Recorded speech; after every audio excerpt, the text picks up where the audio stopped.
कडा फटाका उद्योगासंदर्भात आपण कारवाई केलेली आहे.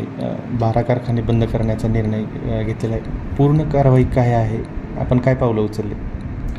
तेरखेड्यामध्ये जे फटाका निर्मितीचे कारखाने आहेत त्या कारखान्याच्या संदर्भात चौकशी करण्यासाठी आम्ही पथक गठीत केलेलं होतं. त्याच्यामध्ये तहसीलदार, त्यानंतर औद्योगिक सुरक्षा अधिकारी आणि त्याचप्रमाणे अग्निशमन अधिकारी यांचं ते पथक होतं. या संयुक्त पथकाने सर्व तपासणी केली. त्यांचा अहवाल आमच्या कार्यालयास प्राप्त झाला. तर ज्या कारखान्यामध्ये सुरक्षिततेच्या अनुषंगाने गंभीर त्रुटी होत्या त्या सर्व लोकांना नोटिसेस दिलेल्या आहेत आणि ते कारखाने आपण सध्या बंद आहेत. आणि ज्या किरकोळ त्रुटी आहेत त्या त्रुटींची पूर्तता करण्यासाठी संबंधित कारखानदारांना आम्ही कळवलेलं आहे. महाराष्ट्रातील ताज्या बातम्या पाहण्यासाठी आमच्या यूट्यूब चॅनेलला सबस्क्राईब करा.